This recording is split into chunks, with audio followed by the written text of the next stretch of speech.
अनीता और सुष्मिता बेहद पक्की सहेलियां थीं। अनीता बेहद खूबसूरत और गोरी चिट्टी थी और सुष्मिता भी सांवला सलोना रंग लिए छरहरी सी बेहद सुंदर लड़की थी। दोनों सहेलियां एक साथ रहती, एक साथ खाती पीती और एक साथ घूमती थीं। पक्की सहेलियां जो थीं।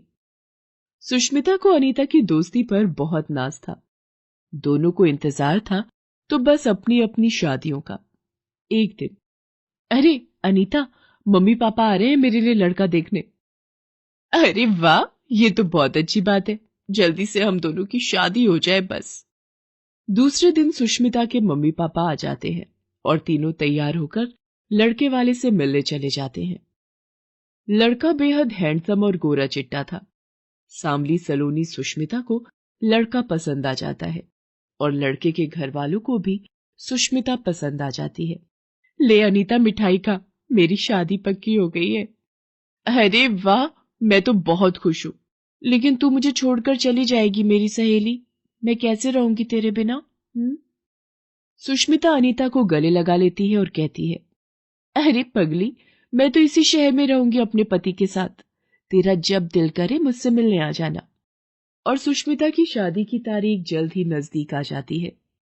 सुष्मिता अनीता के पास जाती है और कहती है, अरे अनीता, ये ले मेरा शादी का कार्ड, और तू जरूर आएगी मेरी शादी में।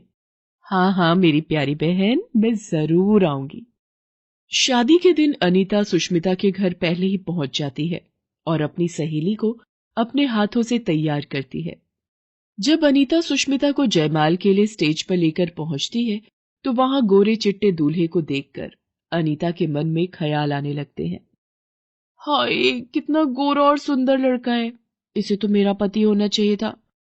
मैं इतनी गोरी और खूबसूरत हूं, लेकिन मेरी शादी तय नहीं हुई, और इस सांवली सुष्मिता की शादी इतने गोरे चिट्टे लड़के के साथ हो रही है।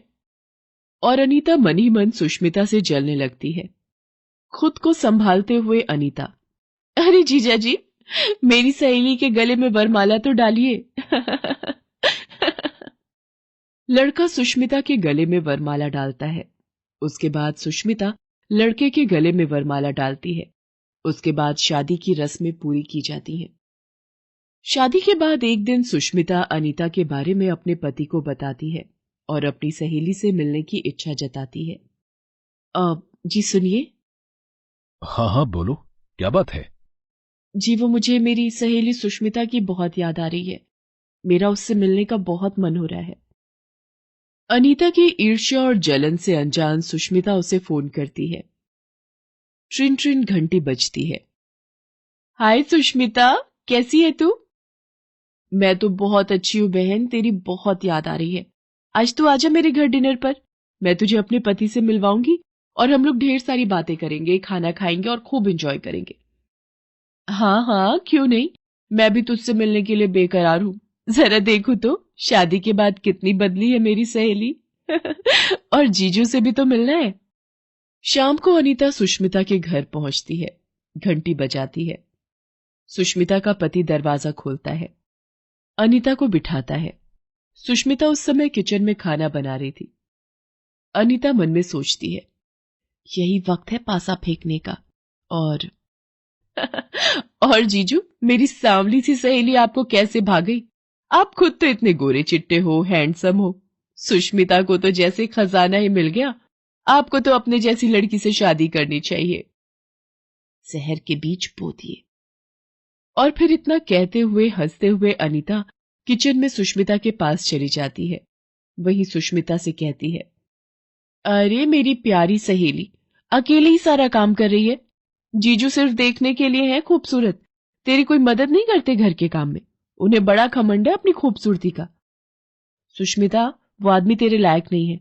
तूने कैसे कर ली उससे शादी? मैं तो कभी ना करती ऐसे आदमी से शादी।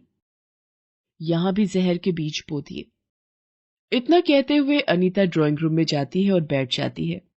तभी सुष्मिता वहां चाय लेकर आती है। अनीता, चाय पी ले।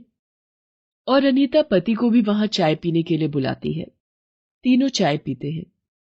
अनीता इधर उधर की बातें करती है, लेकिन सुष्मिता का मन तो कहीं और ही था। दोनों पति पत्नी के मन में अनीता की बातें कौंध रही थी। खैर, शाम को डाइनिंग टेबल पर बैठकर सबने साथ मिलकर खाना खाया और बातें की।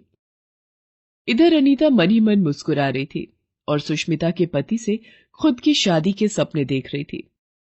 रात को सोते वक्त दोनों पति पत्नी एक दूसरे से अलग करवटें बदलकर सोने लगे। दोनों को नींद नहीं आ रही थी। दोनों के मन में अनीता की बातें घूम रही थी। सुष्मिता गुमसुम थी। सुष्मिता मन में सोचते हुए, क्या अनीता सच कह रही थी? कहीं मेरे पति घमंडी तो नहीं? इन्हें ऐसा तो नहीं लग रहा कि मुझसे शादी करके इन्होंने मुझ पर एहसान कर दिया हो और इसलिए वो घर के काम में मेरा हाथ नहीं बटाते हैं? सुष्मिता मन में सोचती है, क्यों ना इस विषय पर खुलकर पति से बात की जाए। सुनिए, मुझे आपसे कुछ बात करनी है। हाँ हाँ बोलो, क्या बात है? कहीं आपको ऐसा तो नहीं लगता कि आप गोरे चिट्टे हो और मैं सांवली हूं और आपको मुझसे भी अच्छी लड़की मिल सकती थी? नहीं प्रिय, मैंने ऐसा कभी नहीं सोचा। लेकिन तुम ऐसा क्यों पूछ रही हो? वो आज जब अनीता हमारे घर आई थी, तब उसने मुझसे कहा कि आपको अपनी खूबसूरती पर बहुत घमंड है और इसलिए आप घर के काम में मेरी मदद नहीं करते। अच्छा? उसे हैरान होते हुए देखकर सुष्मिता पूछती है, क्या बात है? आप मुझसे कुछ छिपा रहे हैं, मुझे बताइए। दरअसल तुम्हारी पक्की सहेली ने मुझसे भी कुछ कहा था। अच्छा, क्या कहा था? अनीता ने मुझसे कहा कि मैंने तुमसे शादी कैसे कर ली। मैं गोरा हूं और तुम सांवली हो। मुझे तो मेरे जैसी गोरी लड़की से शादी करनी चाहिए थी। पति की बातें सुनकर सुष्मिता हैरान हो जाती है। अच्छा? दोनों सोचते हैं कि अच्छा हुआ कि हमने खुलकर आपस में बात कर ली, वरना अनीता का इरादा तो कुछ और ही था। वो तो घर तोड़ने की कोशिश कर रही थी। और दोनों खुश होकर सो जाते हैं। अगले दिन सुबह सुष्मिता सोचती है कि इस बारे में अनीता से बात की जाए। वो अपने पति को बताती है कि कल जो हुआ इस बारे में वो अपनी पक्की सहेली से बात करना चाहती है और उसे समझाना चाहती है। सुनिए, कल अनीता की वजह से हमारे बीच जो गलतफहमियां पैदा हुई, उसके बारे में मैं अनीता से बात करना चाहती हूँ। हाँ हाँ क्यों नहीं, अगले हफ्ते मेरी ऑफिस में छुट्टी है, उसे चाय पर घर बुला लेना। ठीक है। अगले हफ्ते सुष्मिता अनीता को फोन करती है।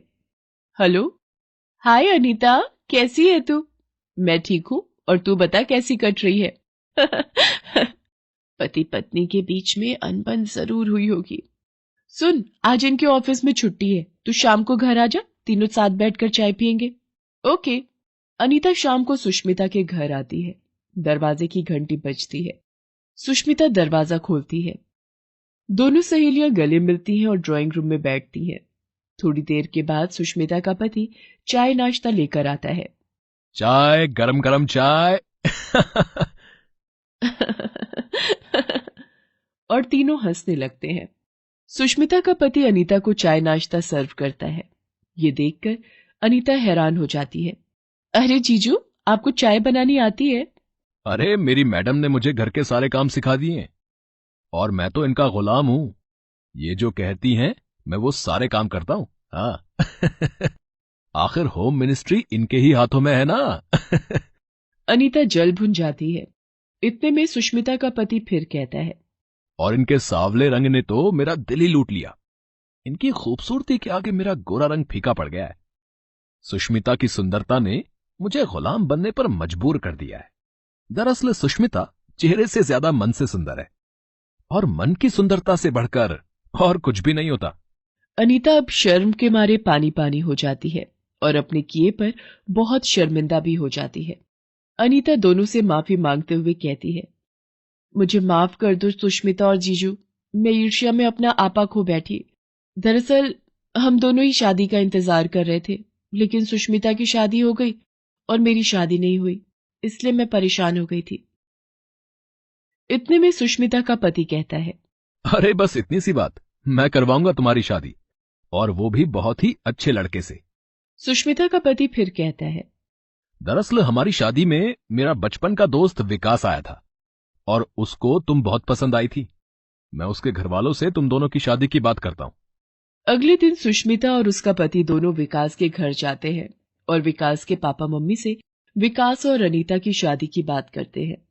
अंकल आंटी जी, ये देखिए लड़की की तस्वीर। लड़की बहुत पढ़ी लिखी है, एमबीए कर रखा है और विकास को पसंद भी है।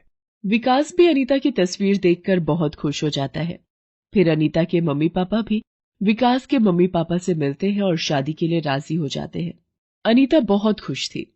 अनीता की शादी विकास के साथ तय हो जाती है। अनीता सुष्मिता को फोन करती है।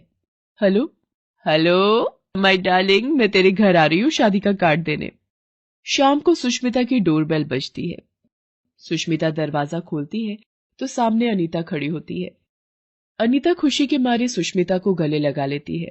तभी ऑफिस से सुष्मिता का पति आ जाता है। अरे भाई, दोनों सहेलियों में क्या बातें हो रही हैं? मुझे भी तो बताओ।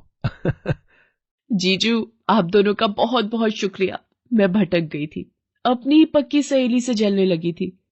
आप दोनों ने मुझे ईर्ष्या की आग में जलने से बचाया और आपकी वजह से आज मेरी शादी तय हो गई। अरे हाँ, और वो भी मेरे ही बचपन के दोस्त से। अब तुम दोनों सहेलियां हमेशा मिलती जुलती रहोगी, कभी एक दूसरे से दूर नहीं जाओगी। और इतना कहते हुए तीनों ठहाका लगाकर हंसने लगते हैं।